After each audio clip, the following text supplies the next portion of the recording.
Baik, terima kasih. Sebelumnya kami dari kelompok 1 akan menjelaskan materi mengenai model-model penilaian aktiva dan penentuan laba alternatif. Baik, kelompok kami beranggotakan 5 anggota, yaitu Dava Hanif Hasani dengan NIM akhir 346, Silvana Prestasi Dauruk dengan NIM akhir 355, Muhammad Saifullah Muzaki dengan NIM akhir 356, Desi Novitasari Borupandiangan dengan NIM akhir 366, Yohane Jennifer dengan NIM akhir 407. Hakikat dari perbedaan. Perbedaan-perbedaan yang ada di antara jenis-jenis penilaian aktiva serta ukuran dan penentuan laba alternatif muncul dari perbedaan atribut yang akan diukur dan satuan ukuran yang akan digunakan. Atribut dari aktiva dan kewajiban mengacu pada apa yang akan diukur, yaitu yang pertama biaya historis, kedua biaya penggantian, ketiga nilai bersih yang dapat direalisasikan, keempat nilai kapitalisasi atau nilai sekarang. Pengklasifikasian atribut. Pengklasifikasian atribut dapat diperoleh dalam 3 cara, yaitu yang pertama menurut apa yang menjadi fokus di masa lalu, kini, dan masa depan. Kedua, menurut jenis transaksi yang menimbulkannya. Ketiga, menurut sifat dari peristiwa yang mengawali pengukuran. Satuan-satuan ukuran. Pengukuran-pengukuran akuntansi keuangan dapat dilakukan dalam satu dari dua satuan ukuran, yaitu yang pertama satuan uang, yang kedua satuan tingkat daya beli. Satuan ukuran yang lain, yaitu satuan tingkat daya beli, sering dipresentasikan sebagai alternatif yang diinginkan karena satuan ini mengakui perubahan yang terjadi dalam tingkat harga umum. Dasar untuk perbandingan dan evaluasi. Yang pertama itu kesalahan waktu. Kesalahan waktu muncul saat fluktuasi nilai berlangsung dalam satu periode tertentu, tetapi dicatat dan disampaikan di periode yang berbeda. Yang diinginkan adalah pengakuan fluktuasi nilai pada periode yang sama dengan waktu terjadinya perubahan tersebut. Sebaiknya laba dapat dihubungkan dengan keseluruhan rangkaian dari kegiatan bisnis. Yang kedua itu kesalahan satuan pengukuran.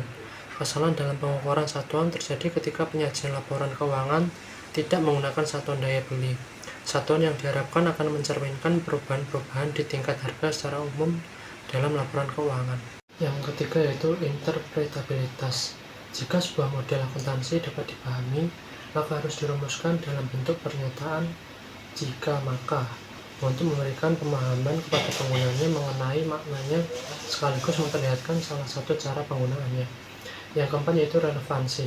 Apabila sebuah model keputusan mengidentifikasi satu atribut sebagai input atau sebagai bagian dari perhitungan, maka atribut itu dianggap penting atau memberikan nilai bagi model keputusan tersebut. Dan selanjutnya model akuntansi yang berbeda.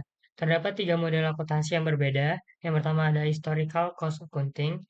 Jadi atribut yang dibayarkan adalah jumlah uang atau kas atau sejenisnya yang dibayar untuk mendapatkan aktiva atau membayar sejumlah hutang yang dibebankan dalam unit uang yang timbul dari perolehan aktiva itu. Lalu selanjutnya yang kedua ada replace cost accounting. Terus atribut yang dibayarkan itu berupa uang kas atau sejenisnya yang akan dibayar untuk memperoleh aktiva yang sama dan sejenisnya saat sekarang atau jumlah hutang yang akan dibebankan untuk memperoleh aktiva tersebut. Lalu yang ketiga ada net realized value accounting. Jadi atribut yang dinilai itu adalah jumlah uang kas atau sejenisnya yang akan diperoleh dengan menjual aktiva sekarang atau jumlah uang yang harus dibayar untuk menembus kewajiban itu sekarang. Lalu selanjutnya dalam atribut yang seperti saya jelaskan sebelumnya, itu dapat digolongkan melalui 3 cara. Yang pertama, ada fokus penilaian, itu dapat berupa masa lalu atau historical cost, masa kini atau replacement cost, dan net realized value, dan masa yang akan datang, present value. Nah, kedua ada jenis transaksi, itu historical cost dan replacement cost, itu merupakan transaksi perolehan atau pembebanan hutang. Net realized value dan present value ini menyangkut penjualan aset dan pembayaran hutang. Lalu yang ketiga, cara yang ketiga yaitu sifat kejadian awalnya. Menggunakan historical cost itu didasarkan pada kejadian yang sebenarnya. Present value berdasarkan kejadian yang diharapkan, dan replacement cost dan net realized value itu didasarkan pada kejadian yang sifatnya hipotesis atau anggapan. Materi selanjutnya atribut yang akan dinilai. Yang pertama dalam model historical cost accounting.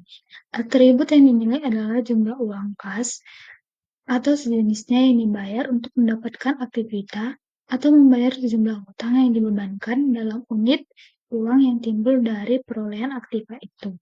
Yang kedua, dalam model replacement cost accounting. Atribut yang dibayar adalah uang kas atau sejenisnya yang akan dibayar untuk memperoleh aktivitas yang sama atau sejenis saat sekarang atau jumlah hutang yang akan dibebankan untuk memperoleh aktivitas tersebut. Yang ketiga, dalam model net realizable. Atribut yang dibayar adalah jumlah uang kas atau sejenisnya yang akan diperoleh dengan menjual aktiva sekarang atau jumlah uang yang harus dibayar untuk menebus kewajiban itu sekarang. Yang keempat, dalam model present value atau capitalist value. Atribut yang dinilai adalah arus kas masuk bersih yang diharapkan akan diterima dari pengguna aktiva dan arus kas keluar yang diharapkan akan dibayar untuk membayar kembali hutang tersebut. Kemudian dasar penilaian. Dalam menilai dan membandingkan model-model akuntansi, maka yang menjadi dasar penilaian adalah yang pertama, kesalahan yang timbul akibat masalah waktu atau timing error. Yang kedua, kesalahan akibat alat ukur. Yang ketiga, kesulitan dalam penafsiran. Dan yang terakhir adalah relevansi. Baik, materi selanjutnya yaitu model-model akuntansi alternatif yang dinyatakan dalam satuan tingkat daya beli umum.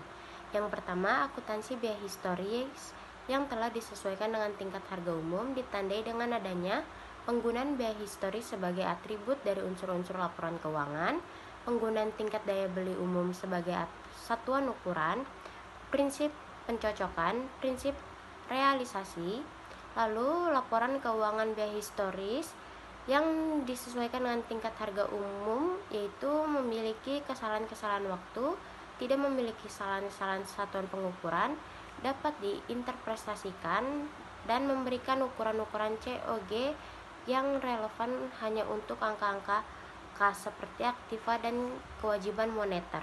Lalu yang kedua, akuntansi biaya penggantian yang telah disesuaikan dengan tingkat harga umum ditandai dengan adanya penggunaan biaya penggantian sebagai atribut dari unsur-unsur laporan keuangan, penggunaan tingkat daya beli umum sebagai satuan ukuran, prinsip realisasi, dikontronisasi laba operasi serta keuntungan dan kerugian kepemilikan real yang terrealisasi, dan diskontроnisasi keuntungan dan kerugian kepemilikan real yang terrealisasi dan yang belum terrealisasi.